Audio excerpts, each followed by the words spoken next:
guys! Today I'm gonna show you how I do my everyday or go-to makeup routine. So, ito yung bare face ko.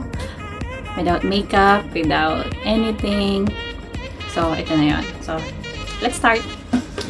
Ang first step is prep ko muna yung face ko using facial spray. This one. I'm using the Badescu. Spray lang para ma-prep yung skin ko before that. Tapos, I'm using my Hourglass Veil Primer.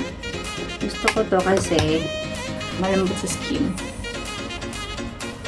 Siyempre, don't forget to wash your hands and sanitize before brushing your face. So, okay, don't forget the neck. Tapos, okay. Yan, malambot na siya. Okay, after that, I'm gonna use my foundation. Ang gagamitin ko ngayon ay It Cosmetics CC Plus Color Correcting Full Coverage Foundation. Okay. 1 or 2 pumps will do. And then, buffing brush. I like to spread like this. Ganyan ko siya nilalagay. Tapos, buff lang. Pwede naman kayo magdagdag pa ng pump kung kulang yung nilagay nyo. So, para hindi masayang, diba? Parang siyang glow effect. And then, my concealer, my current favorite, L'Oreal Paris Infallible Full Wear. That lang ang ginagawa ko kasi nga, full coverage naman siya.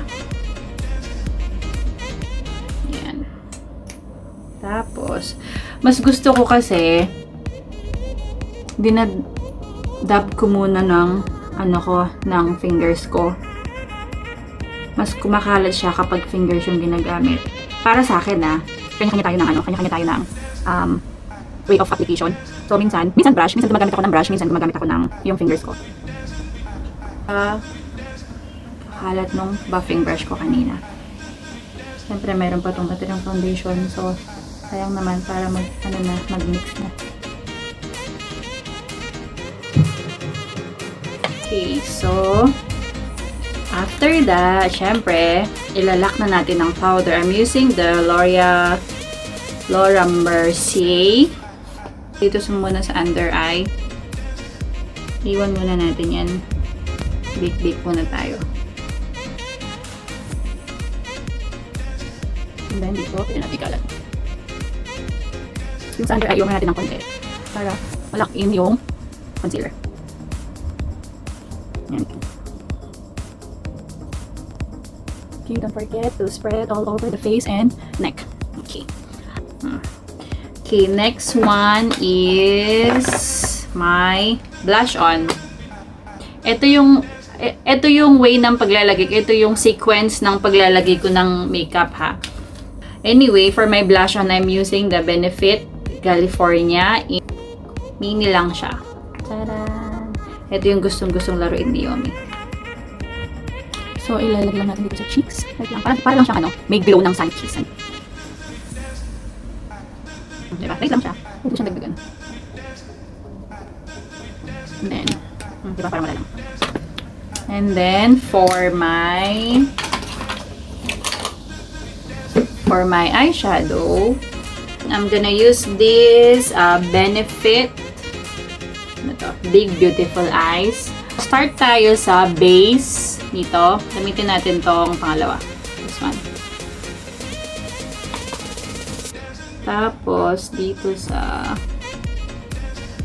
anayin natin sa dulo. Papunta doon sa mag-create tayo ng konting crease. Nag-umpisa ako sa left dahil kalawete ako. Siguro. Dito ako komportable mag-umpisa. So, and then, this one. Light lang tayo. Sa liner, normally, pag hindi ako gumagamit ng pencil eyeliner, ito yung ginagamit ko. Tapos, I'm using my smudge 226 smudge brush from Zoeva. i-dip ko lang, kunyari ito, dip ko lang, dalawa, and then tap, and then ito yung lalagay ko sa, ito yung gagawin kong eyeliner. Kasi, mas nabiblend ko ng maayos pag ito yung ginagamit ko. Unlike kapag pencil yung ginagamit ko, kailangan ko pa rin gumamit ng brush after. So, kapag ito, yan, brush na siya agad. Tapos, halfway lang yung nilalagay ko kasi doon sa inner eyelid ba dito. Lalagyan ko ng light lang na highlighter.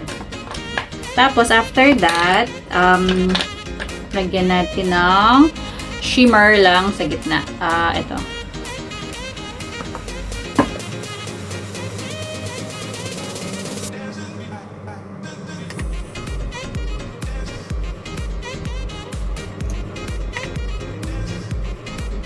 And then, ubos na yung aking tattoo liner. So, ang gagamitin ko ulit is,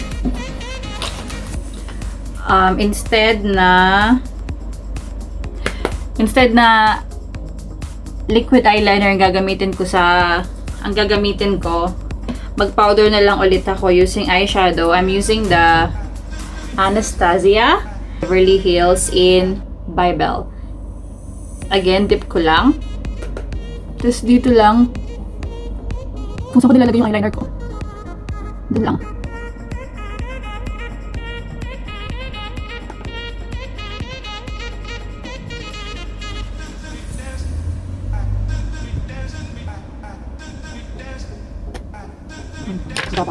And then, next one, yung dito sa loob, gamitan natin ng fingers. Ito, yung bare.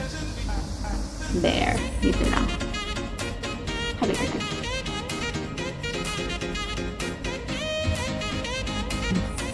Dito lang. May effect. Wala. Okay, na. Ay, nakalimutan ko palang i-contour ang aking nose. Normally, hindi ko naman ito ginagawa. Pero, gawin na natin. Again, yung same palette na gagamitin ko for the nose contouring. Ito. Light lang. Very, very light lang. Pag masyadong makapal, para hindi halata yung line. Para hindi naghihiwala yung kulay ng nose mo sa face mo. Tapos, pwede mo naman siyang i-blend using this brush. Using any brush. Basta kung ano yung available na brush. Ito yung ma-stress. Kung wala kayong brush, pwede rin namang kamay. Make sure na malinis ang kamay. Okay. Oh, diba? And then, highlight.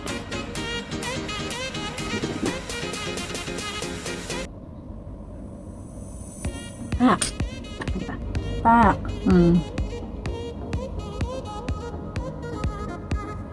Mascara muna tayo. Ito muna curler. I'm using my curl lash from Shimura. Sobrang tagal na nito. Pinapalitan ko lang yung rubber sa loob. May refill naman siyang kasama.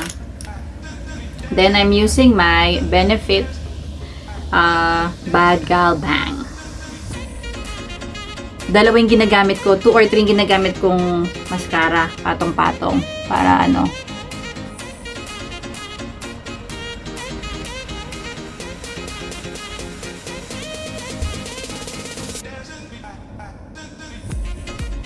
Tapos, konti sa baba.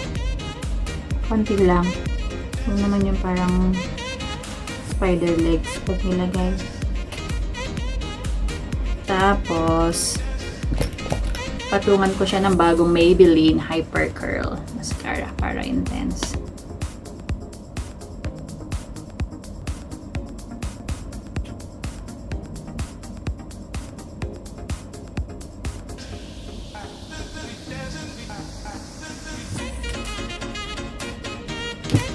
And then, last one is ang aking eyebrows. Okay, nalagyan natin ng spoolie. I'm using my Anastasia Beverly Hills in medium brown. Start tayo sa arch. Sa baba. Light lang. Light lang dito. Hindi ko siya ginuguhitan. Hanggang dito. Dito lang, halfway lang dito. Tapos i-blend ko siya. Mamaya. Tapos here. Yan, and then blend lang. Blend pataas. And then here.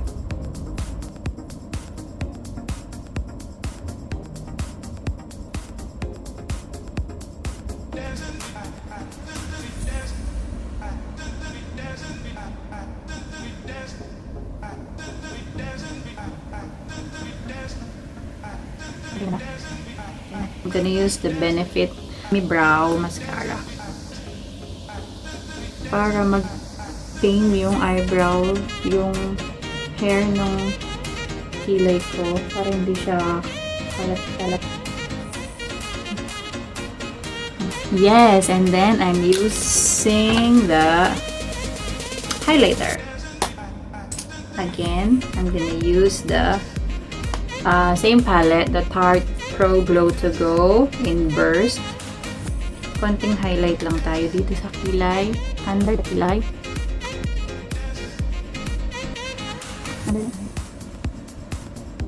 Di ba may glow? Here again.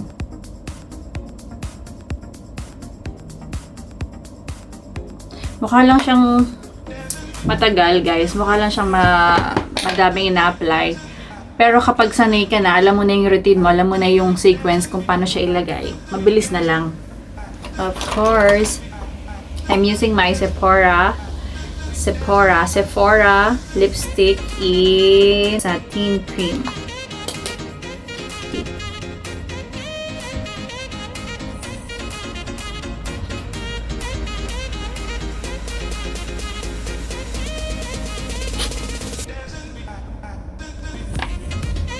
And then, nilalock in ko siya again nung facial spray.